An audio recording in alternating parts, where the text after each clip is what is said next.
Hey everybody, it's me, Josh, and for this week's Select, I've chosen our August 2017 episode on personality tests. It turns out that the vast majority of them, maybe all of them, are scientifically faulty to at least some degree, and some of them are just outright made up. This can be a real problem if they're being used to diagnose you with a mental illness or hire or fire you or put you in jail, and that actually happens. So dig into this deceptively interesting episode and enjoy it. And I'm an ENFP, by the way.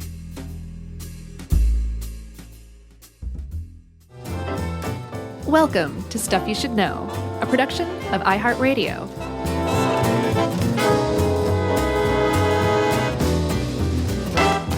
Hey, and welcome to the podcast. I'm Josh Clark. There's Charles W. Chuck Bryant. There's Jerry over there. And this is Stuff You Should Know. Yeah, just a couple of ITJS's. I don't remember what I am. We've taken it before. How Stuff Works hosted it years back. Do you remember? Yeah, we had, like many companies do, as you'll see, we had, when we were under Discovery's tender wing, they paid for someone to come to our office and administer the Myers-Briggs personality test. At gunpoint. Yeah. I don't remember, but I'm pretty sure I was an ENFP. I don't remember what I was. I'll probably say like three different things as we go through this one. Like just looking at it again, I'm pretty sure I was an ENFP. Okay. P stands for Pisces. Right. Or pooper. Yeah. Let's see. Extroverted, intuitive. Okay. What does the F stand for?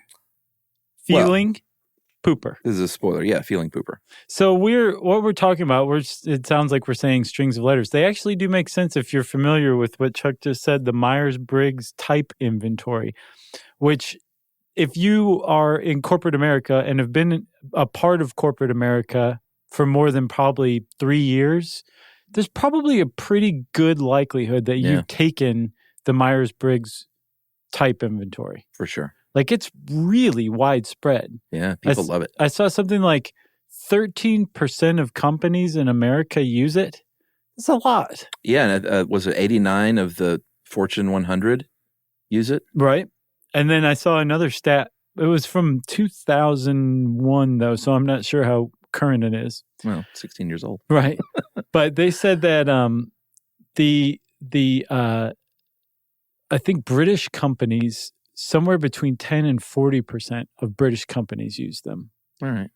So, I mean, who knows? It's a pretty wild guess, it sounds like. But I wonder if they have their own. It's, no. Same one? The Myers-Briggs test, they don't call it a test, as we'll see. Sure. But the test it's worldwide. It's translated into tons of different languages.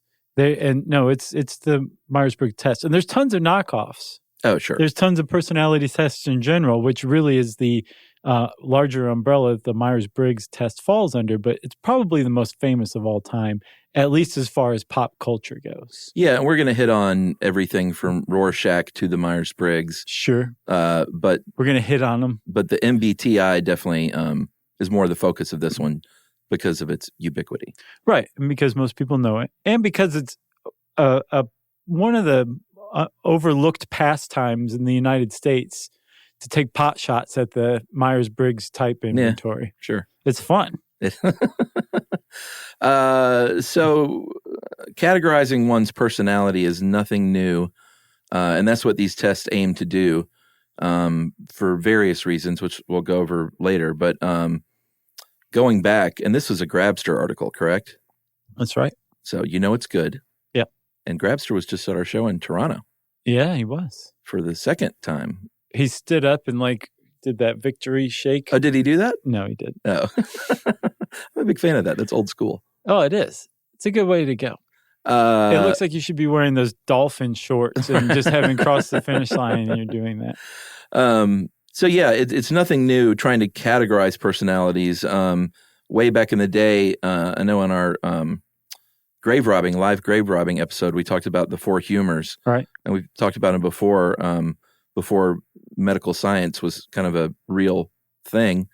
It was an early attempt. Yeah. They talked about the 4 fluids or the 4 humors: black bile, yellow bile, phlegm, and blood. And an imbalance in those will cause disease. But they were also, and this is something I didn't know, these are also linked to corresponding personality types too. Right. Yeah. So like the word melancholy in English, it's an adaptation of the Greek words, I believe, for black bile. There it is. And melancholy personalities were associated with an overabundance of black bile. And basically you're melancholy. You're a depressed person, or you're very reserved or quiet. And for thousands of years, people thought, guy's got a lot of black bile. Yeah. That explains his personality. The other ones are pretty interesting too, like phlegmatic. Phlegmatic? I've seen phlegmatic. I've heard phlegmatic. Oh, really? I've seen it too. So, like when you cough something up, do you call it phlegm? Sometimes. Or just phleg? Depends. If it had like a lot of extra chunks in it, it's phlegm. Oh, gosh. But phlegmatic, I say phlegmatic. Uh-huh. That's very laid back. Did you know that? Well, yeah, because I looked all these up. Oh, okay. Because sanguine is one of my favorite words. Yeah. And this is Hippocrates, by the way. He kind of further refined these concepts of the temperament. So melancholic, phlegmatic, sanguine, and what is it? Choleric. Yeah. Choleric. Yeah. Choleric. Choleric. Choleric is like irritable and short and terse and curt. Yeah. But the thing is, there's something weird here, right? If you are a thinking human being, yes, who is not in a vegetative state right now, correct. And for all we know at this point in medical science, maybe even if you are in a vegetative state, you're probably thinking, it doesn't seem like anyone I've ever met is just phlegmatic or just choleric or just sanguine. Yeah. Or just melancholy.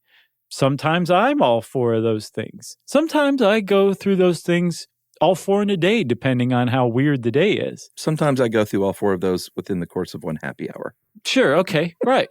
And that's kind of the point here. And it's also the basis of any criticism from this moment in the podcast here on out, is that this whole thing that started back with the 4 humors and continues on to this day in the guise of personality tests is an attempt to take a human personality and say, you're this. Yeah. You're this one type.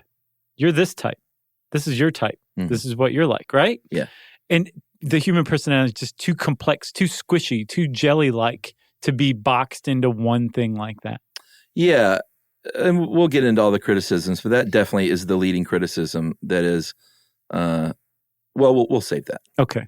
That was a tease. It was a good tease. It was a phlegmatic one. All these classifications, though, that we talk about now are, or most of them at least, are derived, lay at the feet of one man, one Carl Jung. Yeah. Who wrote a book called Psychological Types. How do you say it, though, in German? I don't know. It's, where is it? Let me see. Oh, there it is. I can't even begin to do it. Psychologisch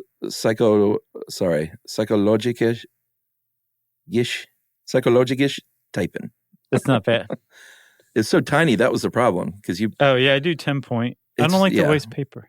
Well, you know me. You do like 16-point Times New Roman. I love paper, and I don't want to waste it, but I also have to do my job. Sure. Maybe I should go double-sided, but then my highlighter gets in the way. Oh yeah. It'd be a problem. Oh man, everything would be highlighted. You might as well just dip the whole page in yellow ink or something. Yeah, exactly. So anyway, Jung wrote that book in 1921 in German and had it translated to English a couple of years later. Mm-hmm. And he created these 4 categories: sensation, intuition, thinking, and feeling. Right. So those were his 4 that kind of most of these modern tests are based on in some way or another. Yeah, and it's really almost impossible that I guess we could just save all of the criticisms for the end and just pile them on, but it's really tough to talk about this stuff and not like as you present one fact, talk about the problem with that fact as it relates to modern incarnation. What do you think we should do? Should we just save them like you say? Because I can bite my tongue.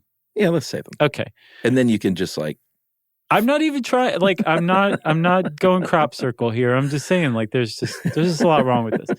But even before Jung, who created the concept of the modern concept, I should say, of personality types, and he created the idea of introvert and extrovert, which, say what you will about Jung, and a lot of psychologists have a lot to say about him. Yeah. Not necessarily the nicest things to say, but introversion and extroversion is so widely accepted inside and out of the field of psychology that, I mean, if that were his only contribution to the field, that's enough to engrave it on your tombstone for sure. Yeah, and each of those 4 psychological types he was talking about are modified by whether or not you're introverted or extroverted. Right. So they all kind of work together to box you in. That was like that was the main thing, is how you approach life as an introvert or extrovert, and everything else was like kind of a subsection of that or something. Yeah, and one of the issues with this, and I don't think this is part of the criticism, but I was going to say, I thought we were saving them. He was this was based on his ideas. It wasn't like he had all this research and all this data. He was a deep thinker, and he sat around and thought of these things. Right, exactly. And then he wrote entire books based on them. Yeah. But he's a very well-respected psychoanalyst, and he was part of the early movement for psychoanalysis with Freud. They were colleagues, although Jung was much younger.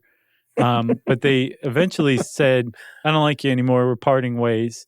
But as psychoanalysis was really kind of establishing itself, and if you want to know more about that background and the origin of psychoanalysis, go listen to our How PR Works, the live show. Yeah. We talked a lot about that. But as this was going on, and it was starting to kind of dominate the field of psychology, there was a whole other movement, a parallel movement that said, you know what, we think all that's a little mushy. We like the idea of being able to quantify psychology. Yeah.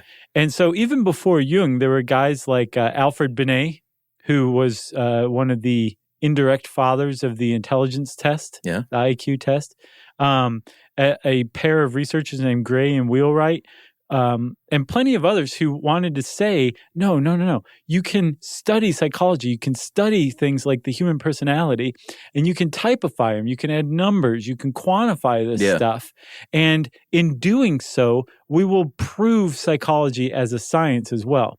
So this whole movement to typify people and put them into convenient, almost numerical categories came out of this urgent need to establish a scientific basis for psychology. Yeah, and Jung, he kind of laid the table for this, and many years later, although not that many, there was a woman named Catherine Cook Briggs, and she was working on this with her daughter, one Isabel Briggs Myers. I think you see where this is going. I do. And this is post-World War II, when women were kind of, for the first time, really going into the workforce in full and en masse. And so they thought, well, maybe we can put together some personality types to find out what kind of jobs these women might be suited for, what types of jobs they might enjoy. Right. So they started working together on this. And as legend has it, the mom, Catherine Cook Briggs, she was doing her thing and then saw Jung's works and said, I got to start over. This is the stuff. She had already been working on a personality test. Yeah. But apparently, according to the legend, threw her work into the fire. Yeah. Said, I'm starting from scratch. It's a little dramatic. She was a voracious reader, especially of the new psychology books that were coming out of Europe, right? She didn't read Jung? She did. Well, eventually, but and then seems like it kind of came along later. Well, so there's kind of a weird discrepancy in the history, and I don't know if it's just it hasn't been covered right or if there is a weird discrepancy, but supposedly she initiated it, and so it would have been contemporary or shortly after Jung's psychology or personality types was translated into English in 1923. Mm-hmm. So, but it was her daughter Isabel who really took it and ran with it because of World War II and the need for women in the workplace. Correct. So they, kind of kept some of Jung's stuff, built on that. They kind of stripped some of it away, most notably a lot of the unconscious stuff. They might have thought that was a little too weird Right. for, the modern American workforce. Yeah. So what they ended up coming up with was the MBTI, Myers-Briggs Type Indicator. Right. Very famously. Yeah, and they had a publishing arrangement with one group. I can't remember what they were called, but they thought it didn't do very well. And then in 1975, they went with another publisher, CPP, and they're the current publishers of the Myers-Briggs Type Indicator. And since then, that's when its ubiquity just really spread, was starting in the 70s. And now it's basically married to corporate America. Should we take a break? Sure. And go get married to corporate America? Yeah. As if we aren't already. All right, we'll come back and we'll talk a little bit about personality tests in general, and then focus in a little more on the MBTI. Stuff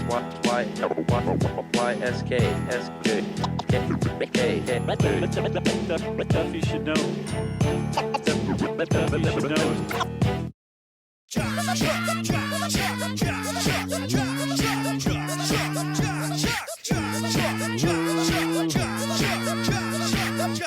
you should know.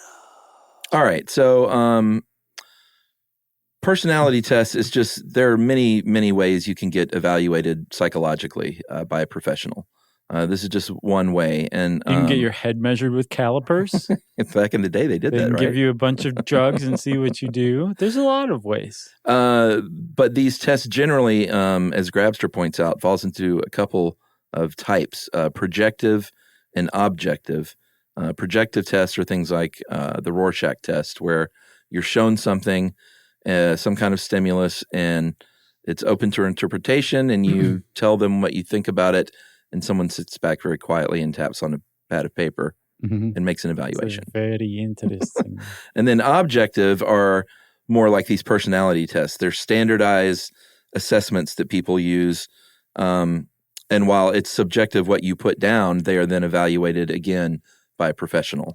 Right. But ultimately, that objective name is a bit of a misnomer because on the end of it, it's still interpreted by a person. Yeah. Which is therefore makes it subjective. Right. And which, depending on who you ask, is the fatal flaw of all personality tests. It should be the good songs from the 70s had a little parenthetical at the end of the title. Right. It should just say subjective also. Right. In parentheses. Baby.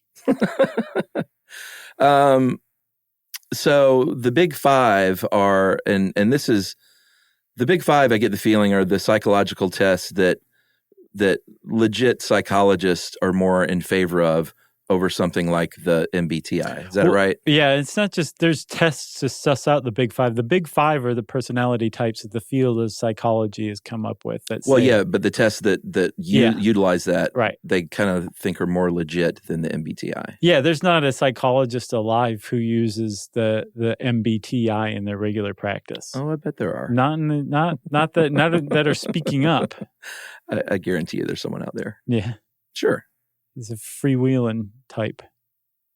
Or she.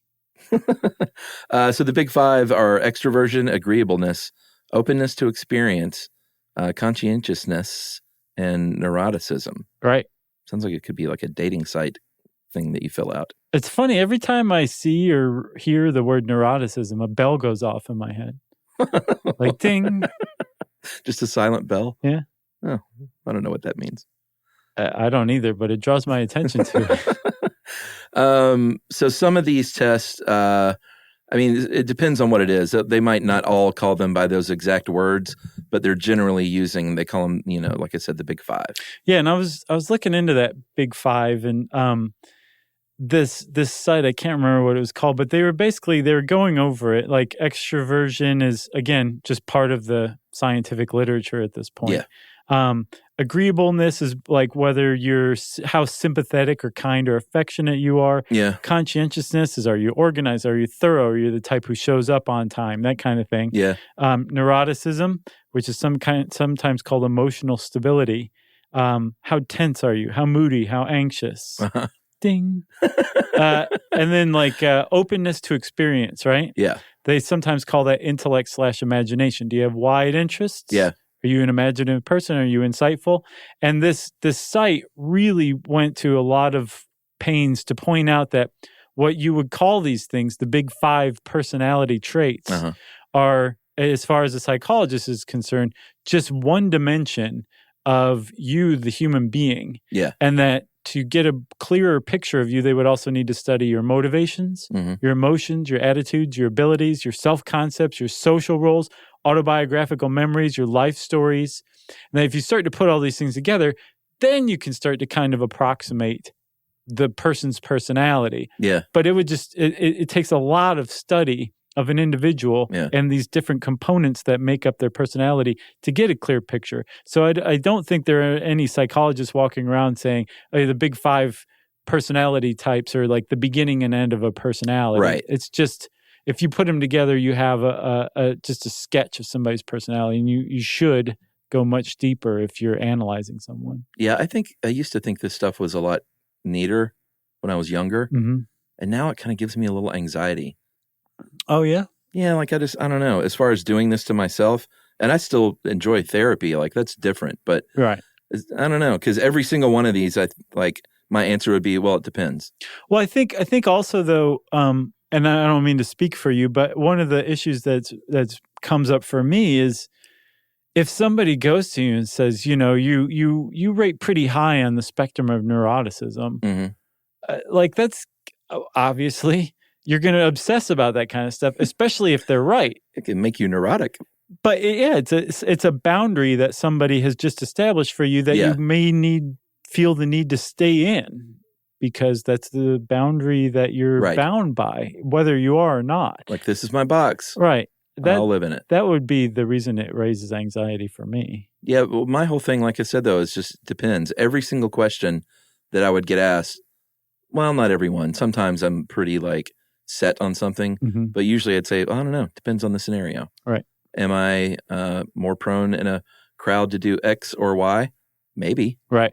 Maybe not. Depends on my mood. So one with these other personality tests and the whole field in psychology of studying traits, personality traits in a quantitative way is called psychometrics. Yeah. So with these tests, the more sophisticated ones, if they had a test taker like you, they're designed to get around that. So they're going to ask a bunch of different questions about the same thing, but in different ways, coming from different directions, so that eventually, if you put all of them together and run them through a statistical analysis, they're actually going to come up with your genuine answer, which is kind of one way or another. Right. The other way that they get around this, that kind of hemming and hawing, I guess, is by placing it on a spectrum.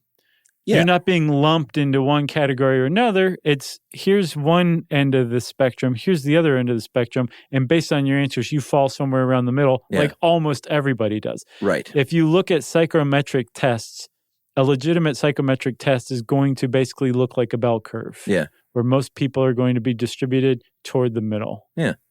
I think that's why it gives me anxiety. It's like, what's the point? Don't box me in. It's a great question. Well, I think the second half of this is a lot of what's the point. Yeah. So speaking on these tests to see if it's actually, if there is a point, if it's a valid thing to do, there are a couple of measures that one must look at and that psychologists do look at. Is it valid and is it reliable? Valid in the sense that it really is a pretty good reflection of Josh or Chuck or whoever. And is it reliable? So if we take this test tomorrow or a different test that's just, maybe different questions, will it reproduce the same result? Right. And that's a big deal. Like if you're talking science and you're trying to have a foundation that says, no, this is science. It's not just a bunch of questions and hippy-dippy questions that we're asking. If you really want real data and science behind it, you have to be able to reproduce it. Right. One of the other things, too, that these tests are designed to do is to weed out fakers. Right. We'll talk a lot more about the Minnesota multiphasic personality inventory, which is one of the big ones. Yes. Probably the most taken personality test in the world. Yeah. And it has a lot of built-in mechanisms and apparently is really good at detecting people who are faking. Mhm. They're faking a mental illness, or who are trying to pretend that they aren't suffering from a mental illness. Yeah. It's really good at detecting that because it's so exhaustive and using statistical analysis. If somebody is skewed really far one way or skewed really far the other, they're just immediately exposed as gaming the test as best they can. Yeah, and one way they do that, which is in its own way, its own little psychology experiment at least, is by telling you, we have ways. Right. Like you will be rooted out and we will know. Exactly. So they tell people that beforehand, so you're more inclined to just be like, all right, well, screw it, I'll tell the truth. Right. Especially when they're sitting there like clearing the air out of a syringe. That's creepy. It is. All right, so let's get back to CPP and the MBTI, the Consulting Psychologists Press. Right. And the Myers-Briggs, we'll just keep calling it a test, even though they say it's not a test. It's a type inventory. Yeah. So we'll just go ahead and break down the deal here. There are the object is to sort you into one of 16 different types, personality types, based on which side of 4 pairs or dichotomies that you're going to fall on, and those are at the very base, you're either introverted or extroverted, like we said, E or I. Yeah. Sensing or intuition, S and N. And these words, they sound a little confusing. Like, what the heck does a sensing person mean? Yeah. It means you like the big data and empirical data and a lot of information. Right. Whereas intuition is like you just go with your gut. That's how you prefer to be. Correct. Right. The next we have thinking and feeling. Thinking being more focused on logic. Did I say logic? Mm-hmm. With a T? Sure. And objectivity. And then if you're feeling, you're going to be more interested in relationships and harmony among your group. Those two are pretty straightforward. Yeah, I think so. And then lastly, there's judging and perceiving. Those are that's a dichotomy. Judging is where you prefer schedules, you prefer decisiveness. That's how you kind of approach life. Yeah. And perceiving is where you're just kind of like, whatever. Yeah, I'm not too worried about it. Yeah. That's almost kind of like the difference between the type A and type B personalities, which, by the way, was made up by a pair of cardiologists. Oh, really? Whose work was later secretly funded by the tobacco industry, who were looking for anything to explain heart attacks besides smoking. Uh-huh. So they funded type A and type B personality research for years. Interesting. Yeah, it really is. There's a just as an aside, there's a really interesting Pricenomics article on type A and type B. Yeah, just look it up. I don't remember the name. All right. So when you sit down to take one of these not tests with a series of questions that you answer, I think they call them instruments, by the way. Do they really? Psychometric instruments. Which are basically a series of questions on a piece of paper. Yeah, it sounds like a test. They will say things like, Ed has some good examples here. When you go on a trip, do you want everything planned out in advance, or would you rather just take each day as it comes and do whatever you feel like? Pretty straightforward kind of stuff. Right. And then they also have things like word pairs, just to see literally what word you like better. Like compassion, foresight. Like, which word do you like better? Carrots or fruit? Fruit. Fruit, yeah. It's just prettier. It is. So I'm looking back here. I just want to say, so I think... You trying to figure out what you were? Yeah, I think ENFP maybe. I think. That's what I was. We weren't the same thing. I don't remember. Yumi and I got the same thing. She found an old email, but she forgot to tell me what we were. Oh, really? I don't know. Problem is, would we still be the same today? Yeah, and I think if I'm not mistaken, didn't we have this up on a big board in the office for a while? I think so, yeah. That seems like Jerry's nodding. That seems like a breach of protocol. Sure. Like privacy. Yeah. Well, again, being forced at gunpoint to do it was just from the start. I remember it was kind of fun. I had a fun day. Oh, we'll talk about that as well. So it's going to cost you, if you just do this as a single individual, not married, but just a person, about $50. Although they should charge more if you're married. It's a more complex test. About $50 if you want an hour of feedback. That'll cost you an extra $100. And if you want a career report all typed up, that'll be $16.95. Yeah.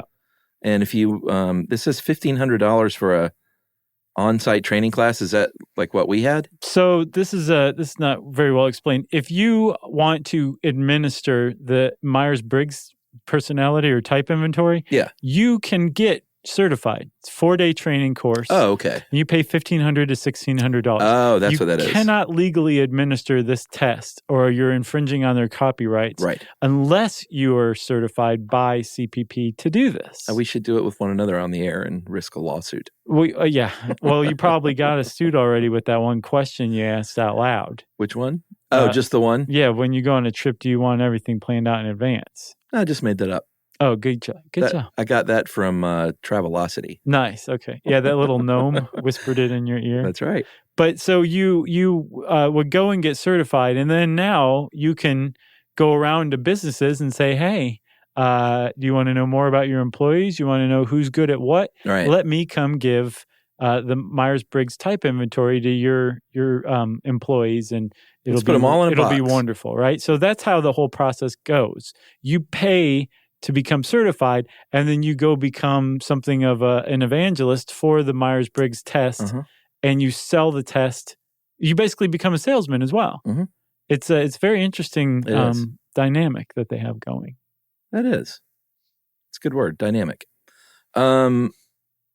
They want to point out that the person taking the test is the expert. And they also use this metaphor of handedness, which I didn't fully understand. They say things like, it feels more comfortable to sign your name with your dominant hand, but technically you can sign with your non-dominant hand if you need to. Right. I'm not sure what they're trying to prove there. They're trying to say that despite the MBTI pigeonholing you fully in one category or another rather than on a spectrum, they're saying that category that it's pigeonholing you into is actually just your preference. It's not you specifically. It's just your predisposition. You tend to be an extrovert, but of course, everybody likes their own personal alone time. So yeah, you're going to be an introvert once in a while, but you're an extrovert more than other times. Yeah, because I can't sign my name with my left hand. I didn't like that analogy because it literally, I can barely hold a pen with my left hand. I'm seeing you're doing it right now. Wow, that was pretty bad. If I tried to do it, it would look like a 3-year-old with arthritis has tried to like scribble it out. Mine looks like unum. Unum? UDM. Udum? Yeah, udum. It's my signature with my left hand. And they do try and point out, like you said, that it's interesting because they box you in, but at the same time, they're saying, but, like you said, it's just predisposition. Don't really think of it about you being this type of person, even though you are an ENFP. Right.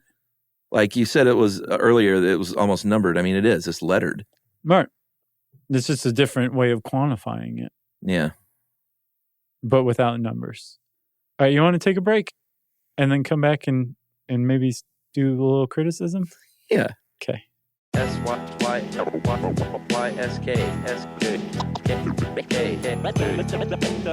you should know. Stuff you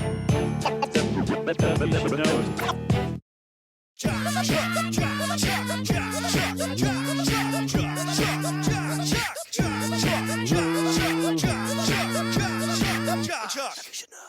All right, Chuck. Like I said, it's kind of a pastime in the United States to tee off on the Myers-Briggs type inventory. Yeah, this is not us here. This is no, this is us talking about other people teeing off on it.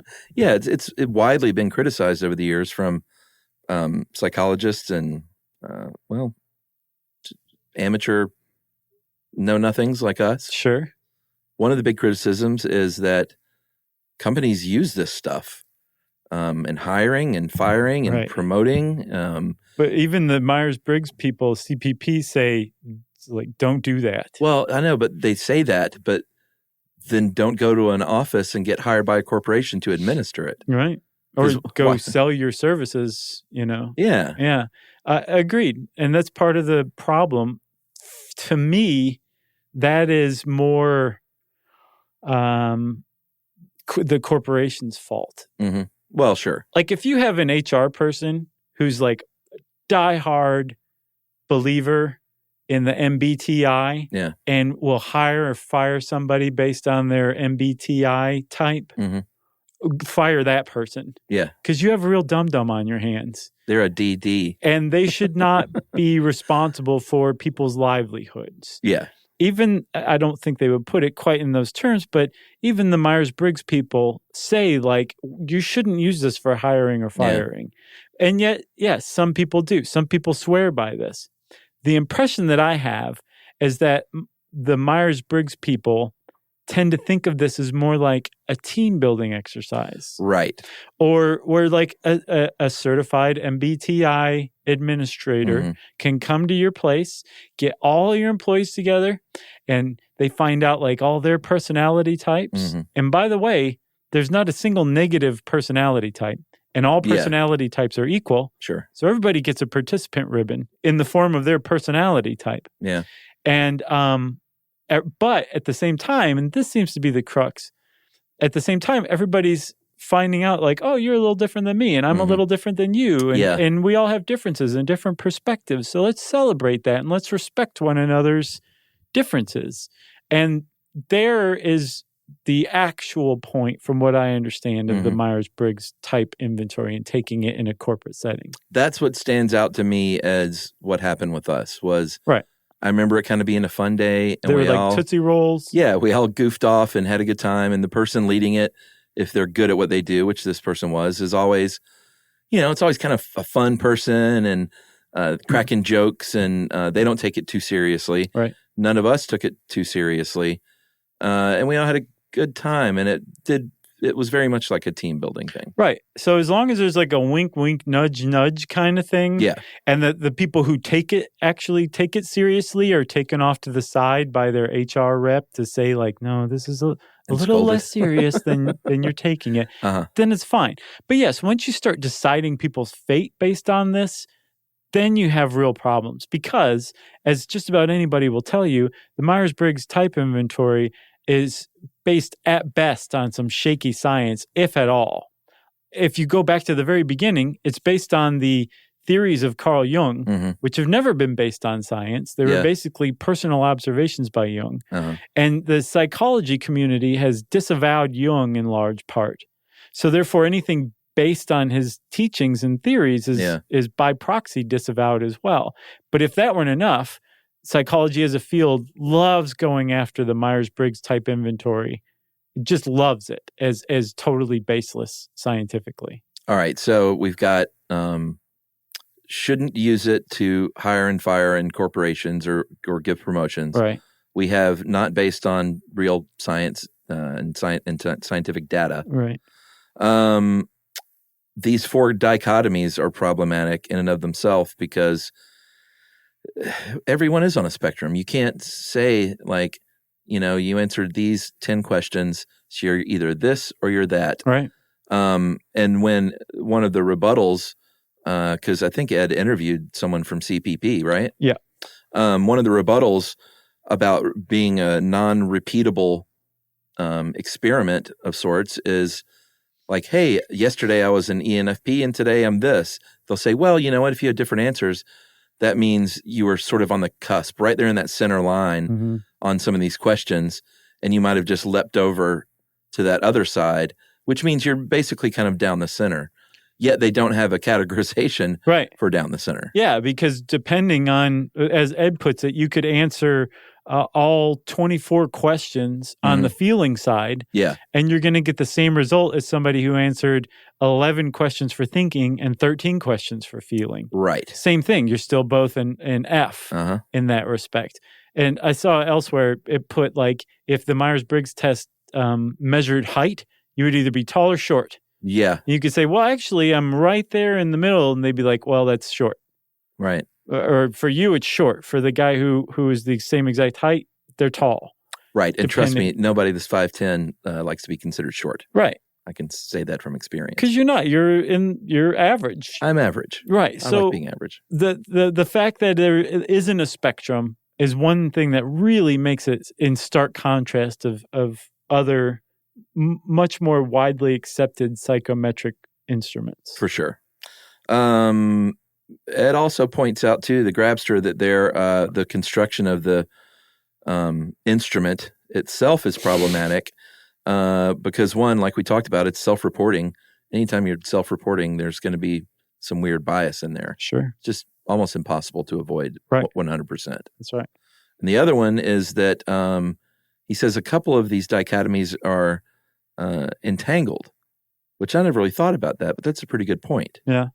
So judging perceiving scale are correlated with answers on the sensing intuition scale. And if you like, those should be separated out for sure. For sure. I don't know why they don't. I don't either. You know? Because they've really put a lot of work into this. Yeah. I mean, it's not baked in stone from the 1940s and 50s and 60s, is it? No, it's not. And even while they were creating it, was an ongoing, exhaustive process that Mrs. Briggs and Mrs. Myers engaged in. Yeah, we don't want to give... They spent decades on this. Yes. It wasn't like something they threw together. No. The problem is they did it backwards. They came up with the personality types and then set about creating the test that would detect these personality types rather than going out and testing people, seeing what personality types emerged, and then figuring out a test to find that in other people. They did it backwards. That's a good point. It was based on Jung, but it was not for lack of trying. Like, as a matter of fact, one of the first things they did after they started to really establish the test was they managed to administer it to like 5,000 George Washington University medical students. Uh-huh. And they took those results and tracked the students to see what fields of medicine they went in. They like really worked on this. I read an article in the Washington Post where I think Isabel Myers' son remembers their vacations were basically like fact-finding missions all around the country. Like they would go administer tests. Like everything was about this test, and they worked on it for decades. So yeah, the problem is it's just not based on science. They didn't follow the scientific method. Yeah. So science kind of poo-poos the MBTI. But wait, get back here, because a lot of these criticisms fall just as easily on every other psychometric test around. Well, yeah, and that's one of the things that I can't remember who was interviewed in here, but in one of those other articles you sent, one of the Myers, or I don't know if it was, or maybe it was a Rorschach defender, right? Said, like everyone, it was Rorschach. Like everyone's always picking on Rorschach, right? When all of these psychological tests are, subject to criticism. They are. I think it's really easy for to tee off on Rorschach as well, because, I mean, we're talking ink blots, man. It is the epitome of subjective self-reporting. You're saying, let's see, in this one, I see mom's boobs.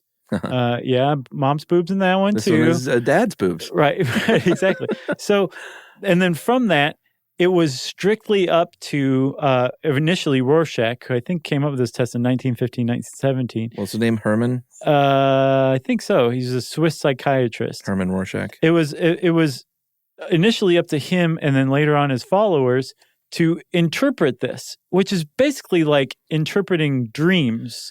Yeah. And so subjective. Totally subjective from beginning to end. And then in, I think, 1975, a guy at Bowling Green State University, which is right outside of Toledo, came up with this a really exhaustive interpretive test that sought to quantify Rorschach answers. Yeah, John Exner. Yeah. And it was a test called the Comprehensive System, 140 components. And in this article you sent, they said that Rorschach was probably going away had it not been for Exner's accompaniment with this other process. Right, and even today he's got an institute in Asheville that's dedicated to the Rorschach test, right? So one thing I've noticed from researching this is each of these personality inventories has like its adherents and its detractors. Yeah. And just judging from the outside, it looks a lot like cults Yeah. gathered around their various idols, right? Yeah, it's There's like interesting. the original figurehead who came up with it, and Mhm. everybody His followers. worships them, and he's attacked by these other followers who have a very similar figurehead Yeah. who came up with something very similar, but it's just different enough that there's a huge chasm between the two, and there's a lot of dogma surrounding it. But the Rorschach test in particular is apparently well known to give wildly inaccurate results. I took one today. Did you? Online. How'd you do?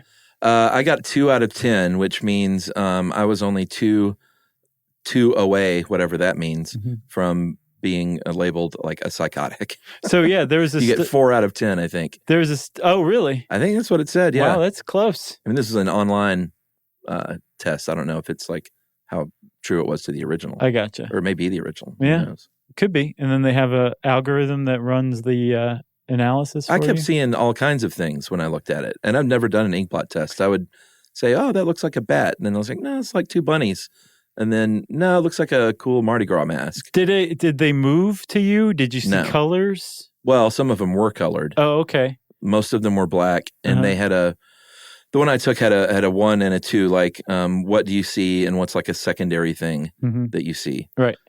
So, Supposedly, people who are supporters of the Rorschach test say, no, man, we don't know how it's working, but if you see movement in the Rorschach ink blots, it's suggestive of depression or something Right. like that. And they say statistically it's correlated. But like I was saying, it's also notorious for giving incorrect results. yeah, like saying you have a mental illness. Right. Okay. So there was this study in 2000 that was given to like 100 mentally sound elementary school kids. Yeah. And some like high percentage of them came back as borderline psychotic because of the Rorschach test, right? Mhm. And it's hilarious to hear stories like that. Like I'm laughing inside right now. But the problem is you're at the very least being labeled as psychotic, Sure. not a label you want in society. No. And it was because of this inkblot test that's 100 years old. Yeah. And then secondly, these tests are also being submitted and accepted as evidence in criminal trials. That's the biggest part. Child custody cases. Yeah. I mean, civil they're cases. still given real weight, and like Yeah. lives are changed and ruined based on looking at 100-year-old ink blots. Yes. And a person's subjective analysis of that. That's not okay. No, this Howard Garb, in this one article you sent, he's a co-author of What's Wrong with the Rorschach, and he is head of or at least at the time of this article, he may still be head of psychological testing for the Air Force. He said that even with Exner's comprehensive system, he said only 10% of his system even meets the most basic scientific standards. And they did examine data of over 30 different Rorschach studies, and he said they all have a tendency to label healthy people mentally ill. Right. And if you're trying to get custody of your kid, or if you are on trial as a criminal, like it's just, that's the last thing you need is somebody's subjective opinion of, is it a bunny or is it a bat? Oh, he said a bat. Take that kid. Quick. The kid's like, I like bunnies. Another one that we have to talk about is the MMPI. Now the MMPI-2, I think as of 2012, they revised it dramatically. Yeah, does this one, is that right? It has over 500 questions? Yeah. Wow. Some of them originally were about like your bowel movements. Okay. Really nutso questions that supposedly really got to the heart of whether you were mentally disturbed or not, right? Yeah. And it was created at the University of Minnesota in the 40s by a psychiatrist and a neurologist, I believe. And they hit upon a pretty clever idea. They said, we're not going to interpret the results, right? And say, oh, this person said that they do feel like smashing something sometimes. Yeah. And that means this. Instead, we're going to come up with this test of like 504 questions, and we're going to give it to the patient or the family and staff of a mental hospital who we're sure are sane. And we're going to take their answers, and they're going to become our control group, our baseline. Yeah. So then anybody who takes this test, we're going to compare the test taker's answers to the sane control group's answers. And depending on how it relates to the same control group, they're either mentally ill or not. You better have gotten that control group right. Well, that's the thing. To begin with. So a group of like family and friends in Minnesota is the picture of sanity throughout the world, is the basis of this test. That's a huge problem with it to begin with. Yeah. But apparently a lot of people say like, no, it really does a pretty good job of sussing out mental illness. Yeah. It's also really good at detecting faking one way or the other. Yeah. But it's too invasive. And when companies use it for hiring and firing, It's way too invasive. And apparently lawsuits have been filed against companies for using it. Well, I think that most people are far more troubled than they ever let on in life. Sure. And part of success in life comes down to how good you are at covering that up or hiding it or dealing with it and processing it. Yeah, that's coming optimal. to terms with it. It's just to find a core group that are quote unquote sane, normal people. Right. It's just you're starting off with a problem, if you ask me. A faulty premise, right? Yeah. There's no way. Like everyone has their issues, their deep, dark things at their brain that they don't want anyone to know. Sometimes even the people closest to them don't even know. Yeah. And actually, you're in agreement with this a sociologist named William White, who criticized the MMPI as a tool that helped to create and perpetuate the oppressive groupthink of mid-century organization man. Yeah. Where it's basically like, here's what we think is normal. Anything outside of that is abnormal, and we're not going to hire you because you don't fit into this picture of normalcy, which is basically white crew cut Minnesota. Yeah. From the 40s. Right. That's the picture of normalcy. That's highly debatable. The other thing I thought was interesting is a lot of skeptics and critics point to things like the MBTI and saying, this is just like astrology. Yeah. It's really no different than reading your horoscope because it's all positive psychology. At the end of a Myers-Briggs non-test, no one walks away feeling bad usually. It's all sort of positive wording and like this is what you are. You're just this. So kind of don't worry about it. The same way you read your horoscope in a given day. I mean, how many horoscopes say like today you will be prone to depression and wonder what it's all about. Right. Maybe you should work on your core character because people don't like being around you that much. Yeah. You don't hear that kind of stuff. No. But that taps into what's called the Forer effect, Forer. Yeah. There was a psychiatrist named Bertram Forer. I thought this was so interesting. Well, take it. It's pretty interesting stuff. Well, I mean, basically, didn't he give the same? He had people take these tests and then gave all of the people the exact same assessment, right? But telling everyone it was tailored for them, their own personality assessment. And I think the people who just thought it was favorable were like, "This is great." Well, it was favorable. He actually culled it from daily horoscopes. Well, yeah, but what were they responding positively to? Well, whether or not they wanted to feel that way about themselves? No, it was a positive assessment. There was nothing negative in there. Right. So it was all positive stuff, like you have a lot of unused potential, that kind of stuff. Stuff people wanted to identify with, right? So the more flattering it was, the more likely the people were to say, this is an accurate assessment of me. Oh, okay. So despite the fact that it was the same one given to the entire class, he took their answers and threw them out and said, here's your assessment. It was the same one for everybody. That's about right. It got like an 85% accuracy from the class as a whole. Well, that's what I wondered. It was about the 15%. Were those people just super honest? Maybe. And like, no, this really... No, people actually don't like being around me. I'm using all of my potential and they still don't like me. Yeah, that's what I couldn't figure out. But I guess that makes sense. There are people out there that are... I think I would be one of those that would be like, this isn't right. Yeah. I'm not like that. Sure. You got anything else? I think not. This is a good one. We've been wanting to do this for a while. Yeah. So. This is a special request by me. And others. If you want to know more about personality tests, well, you can go take them online. They're kind of huge right now. Find out what kind of hobbit you are.